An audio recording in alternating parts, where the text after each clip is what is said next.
Hello food lovers, ಹಳ್ಳಿ style ಬೆಂಡೆಕಾಯಿ ಚಟ್ನಿನ ತುಂಬ ಟೇಸ್ಟಿಯಾಗಿ ಹೇಗೆ ಮಾಡೋದು ಅಂತ ನಾವಿವತ್ತು ನೋಡೋಣ. ಮತ್ತಷ್ಟು ಟೇಸ್ಟಿ ರೆಸಿಪೀಸ್ಗಾಗಿ ನಮ್ಮ ಚಾನಲ್ನ ಇವಾಗಲೇ ಸಬ್ಸ್ಕ್ರೈಬ್ ಮಾಡ್ಕೊಳ್ಳಿ.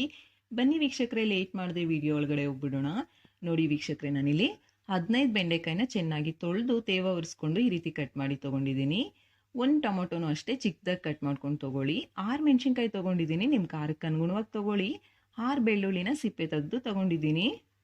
ಸ್ವಲ್ಪ ಕೊತ್ತಂಬರಿ ಸೊಪ್ಪು, ಒಂದು ಮೀಡಿಯಂ ಸೈಜ್ ಈರುಳ್ಳಿನ ಚಿಕ್ಕದಾಗಿ ಕಟ್ ಮಾಡಿ ತೊಗೊಂಡಿದ್ದೀನಿ. ರುಚಿಗೆ ತಕ್ಕಷ್ಟು ಉಪ್ಪು, 3 ಟೇಬಲ್ ಸ್ಪೂನ್ ಎಣ್ಣೆ. ಇವಾಗ ತಯಾರಿ ವಿಧಾನ ನೋಡೋಣ. ಸ್ಟವ್ ಆನ್ ಮಾಡಿ ಬಾಣಲಿ ಇಟ್ಕೊಂಡು ಇದಕ್ಕೆ 2 ಟೇಬಲ್ ಸ್ಪೂನ್ ಎಣ್ಣೆ ಹಾಕ್ಕೊಳ್ಳಿ. ಎಣ್ಣೆ ಒಂದು ಸ್ವಲ್ಪ ಕಾಯಲಿ. ಕಾದ್ಮೇಲೆ ಇದಕ್ಕೆ ಬೆಂಡೆಕಾಯಿನ ಹಾಕ್ಕೊಂಡು ಸ್ಟವ್ನ ಮೀಡಿಯಂ ಟು ಹೈ ಫ್ಲೇಮ್ಗೆ ಅಡ್ಜಸ್ಟ್ ಮಾಡ್ಕೊಳ್ತಾ ಈ ರೀತಿ ಕಲಿಸ್ಕೊಳ್ತಾ ಫ್ರೈ ಮಾಡ್ಕೊಳ್ಳಿ. ಇದು ಫ್ರೈ ಆಗಲಿಕ್ಕೆ ಸುಮಾರು 3 ಇಂದ 4 ನಿಮಿಷ ಟೈಮ್ ಹಿಡಿಯುತ್ತೆ. ನೋಡಿ, ಈ ರೀತಿ ಕಲರ್ ಚೇಂಜ್ ಆದಮೇಲೆ ಇದನ್ನು ಒಂದು ಬೌಲಿಗೆ ಟ್ರಾನ್ಸ್ಫರ್ ಮಾಡಿ ಪಕ್ಕಕ್ಕೆ ಇಟ್ಕೊಂಡ್ಬಿಡಿ. ನಂತರ ಅದೇ ಬಾಣಲಿಗೆ ಅರ್ಧ ಟೇಬಲ್ ಸ್ಪೂನ್ ಎಣ್ಣೆ ಹಾಕ್ಕೊಂಡು ಮೆಣಸಿನ್ಕಾಯಿನ ಹಾಕ್ಕೊಂಡು ಸ್ಟವ್ನ ಮೀಡಿಯಂ ಟು ಲೋ ಫ್ಲೇಮ್ಗೆ ಅಡ್ಜಸ್ಟ್ ಮಾಡ್ಕೊಳ್ತಾ ಫ್ರೈ ಮಾಡ್ಕೊಳ್ಳಿ. ನೋಡಿ, ಈ ರೀತಿ ಮೆಣಸಿನ್ಕಾಯಿ ಕಲರ್ ಚೇಂಜ್ ಆದ ತಕ್ಷಣ ಇದನ್ನು ಒಂದು ಪ್ಲೇಟಿಗೆ ಟ್ರಾನ್ಸ್ಫರ್ ಮಾಡಿ ಪಕ್ಕಕ್ಕೆ ಇಟ್ಕೊಂಡು ಅದೇ ಬಾಣಲಿಗೆ ಮತ್ತೆ ಅರ್ಧ ಟೇಬಲ್ ಸ್ಪೂನ್ ಎಣ್ಣೆ ಹಾಕ್ಕೊಂಡು ಟೊಮೊಟೊನ ಹಾಕ್ಕೊಂಡು ಟೊಮೊಟೊ ಮೆತ್ತಗಾಗಬೇಕು ಅಲ್ಲಿ ತನಕ ಫ್ರೈ ಮಾಡ್ಕೊಳ್ಳಿ. ನೋಡಿ, ಮಧ್ಯದಲ್ಲಿ ಈ ರೀತಿ ಸ್ವಲ್ಪ ಉಪ್ಪು ಹಾಕ್ಕೊಳ್ಳಿ. ಈ ರೀತಿ ಹಾಕ್ಕೊಳ್ಳೋದ್ರಿಂದ ಟೊಮೊಟೊ ಬೇಗನೆ ಡ್ರೈ ಆಗಲ್ಲ ಅಂತ ಅಷ್ಟೇ.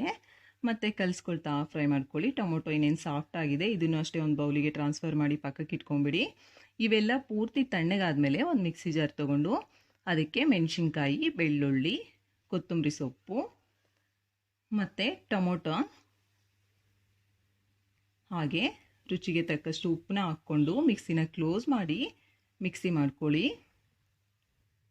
ನೋಡಿ, ಕನ್ಸಿಸ್ಟೆನ್ಸಿ ಈ ರೀತಿ ಇರಲಿ. ಇವಾಗ ಇದಕ್ಕೆ ಬೆಂಡೆಕಾಯಿನ ಹಾಕ್ಕೊಳ್ಳಿ. ಬೆಂಡೆಕಾಯಿ ಜಾಸ್ತಿ ನುಣ್ಣಗಾಗೋದು ಬೇಡ, ಸ್ವಲ್ಪ ಕಚ್ಚಾ ಪಚ್ಚ ಮಿಕ್ಸಿ ಮಾಡ್ಕೊಳ್ಳಿ. ನೋಡಿ, ಈ ರೀತಿ ಮಾಡಿಕೊಂಡ್ರೆ ಸಾಕು. ಇವಾಗ ಇದನ್ನು ಒಂದು ಬೌಲಿಗೆ ಟ್ರಾನ್ಸ್ಫರ್ ಮಾಡಿಕೊಂಡು ನಾವು ಮೊದಲೇ ಚಿಕ್ಕದಾಗಿ ಕಟ್ ಮಾಡಿ ತೊಗೊಂಡಿದ್ವಲ್ಲ ಈರುಳ್ಳಿ, ಮೇಲೆ ಅದನ್ನು ಹಾಕ್ಕೊಂಡ್ರಿ ಅಂದರೆ ಮುಗೀತು. ನಿಮಗೆ ತುಂಬ ಟೇಸ್ಟಿಯಾಗಿರುವಂತಹ ಬೆಂಡೆಕಾಯಿ ಚಟ್ನಿ ರೆಡಿ ಆಗಿಬಿಟ್ಟಿರುತ್ತೆ. ವಿಡಿಯೋ ಇಷ್ಟ ಆಗಿದೆ ಅಲ್ವಾ ವೀಕ್ಷಕರೇ? ಲೈಕ್ ಮಾಡಿ, ಸಬ್ಸ್ಕ್ರೈಬ್ ಮಾಡ್ಕೊಳ್ಳೋದು ಮಾತ್ರ ಮರ್ತೋಗ್ಬೇಡಿ. Thank you for watching.